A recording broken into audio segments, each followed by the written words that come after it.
आन की ना बान की बातें करने ब्रह्मांड की। आज मैं जा रहा था मोना कपिलेश्वर सत्यों लमगड़ा होते हुए डोल आश्रम के ट्रैक पर। रास्ते में मुझे कुछ पेड़ दिखाई दिए जिनके कपड़े फाड़कर उनके कमसिन बदन से लीसा नामक चिपचिपा पदार्थ निकाला जा रहा था। तो वहीं कुछ लोगों ने धरती खोदकर अपने लिए बंकर बना लिए थे। आगे चलकर धुनी नामक मंदिर दिखाई दिया जहां गांव के सभी लोग पूजा किया करते थे। अब मैं मोना नाम की मार्केट पहुंच चुका था। मैं यहाँ रॉबर्ट की गर्लफ्रेंड मोना डार्लिंग को ढूंढने लग गया। मोना नहीं मिली तो मैं मोना गाँव की तरफ उतर गया।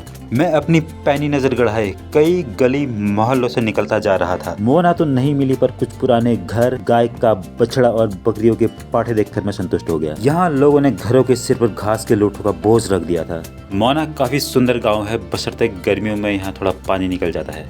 फिलहाल मेरी मंजिल मेरी आंखों के सामने उस पहाड़ के टॉप पर थी। जैसे ही मैंने मोना गांव को पार किया, अचानक 2 नाल वाली बंदूक मेरी तरफ थी। बाद में पता चला कि यह एक प्राचीन पानी का नौला है जो अब धीरे धीरे विलुप्त होता जा रहा है।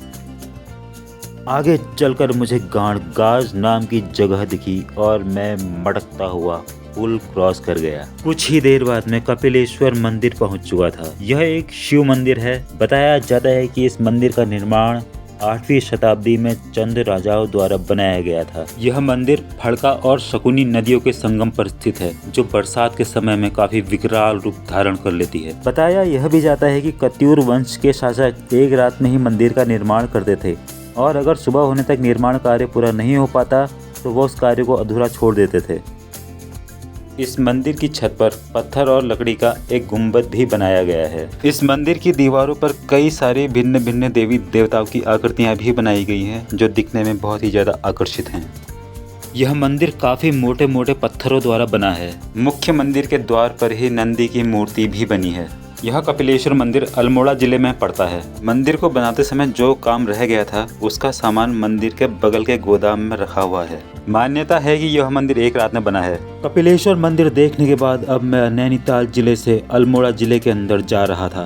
तो इस वक्त मैं पहुंच चुका हूं कपिलेश्वर पे और अब मैंने कर दी है चढ़ाई शुरू सत्यों गाँव के लिए। फिलहाल सत्यों गाँव जा रहा हूँ, बाद में जाऊँगा लमगड़ा, उसके बाद रुकूंगा आज डोल आश्रम पे। स्टॉप पे जाना है मुझे और ये इतनी दूर है। दिन के 12 बज चुके थे और मैं सिमल्टी गांव में पहुंच चुका था। यहाँ लोगों ने घरों की छतों की बजाय जवान पेड़ों के कंधों पर घास के लूठों का बोझ लाद दिया था। तभी अचानक कुछ खूंखार जानवर मेरे पीछे पड़ गए और मैं पतली गली से निकल गया। रास्ते में मुझे कुछ जवान केले दिखे और कुछ रिश्तेदार भी। एक पेड़ उल्टी टांगों पर खड़ा होकर मुझे चिढ़ा रहा था और मैंने भी उसकी दोनों टांगों के बीच अपना हाथ घुसेड़ दिया। ऐसा करते ही उसकी सारी शक्तियाँ मेरे अंदर आ गई थी और अब मैं भी उल्टा हो चुका था। मैंने ऊपर वाले से प्रार्थना की, तब जाकर मैं सीधा हुआ। बेहद ही सुनसान जगह पर मैं घास के रास्तों को चीरता हुआ जेब में हाथ डालकर आगे बढ़ रहा था कि तभी मुझे हथगोलों से लदा हुआ एक पेड़ दिखाई दिया जिसका नाम महल था। आगे रास्ते में मुझे कनस्तरों का एक ढेर मिला। पास जाकर देखा तो ये खतरनाक चिपकने वाला पदार्थ लीसा था। मोना लीसा की लीसा तो मुझे मिल चुकी थी पर मोना को ढूंढना अभी भी बाकी था। सीरियसली यार, अभी बहुत ज़्यादा गर्मी लग रही है, धूप बहुत तेज़ लग रही है। यहाँ पे सड़क तो है बट ये इसमें सिर्फ मोटरसाइकिल के अलावा और कुछ नहीं चलने वाला, क्योंकि बरसात के बाद ये सारी रोड बह चुकी है। काफी थके हुए शब्द बोलकर मैं मदमस्त हाथी की तरह चलता जा रहा था। क्या रास्ते, क्या पहाड़, क्या सड़क। मेरा मुंह इतना सूख चुका था कि मैंने आओ देखा न ताओ और एक संतरे को बिल्कुल नंगा करके खाने लग गया। मंजिल अभी कोसों दूर थी पर रास्ते के नज़ारे भी बेहद खूबसूरत थे। अब मैं सड़क से खड़ंजे वाले रास्ते पर आ गया था और ऐसा होते ही मेरा कद भी एकदम पहाड़ के बराबर हो चुका था। ऐसा लगता है कि ये सत्यो जाने का पुराना रास्ता है, क्योंकि रोड आने के बाद इसका इस्तेमाल लगभग अब कम ही हो चुका होगा। और ये जो रोड गई है उस तरफ को और ये खड़ंजा वाला रास्ता इस तरफ को आया है और ये आगे को जा रहा है। और मेरी राइट साइड में बहुत ही ज़्यादा गहरी खाई है, बहुत ज़्यादा गहरी खाई है, बहुत गहरी खाई है। और अभी मुझे ये सामने वाला जो रास्ता दिख रहा है यहाँ से जाना है।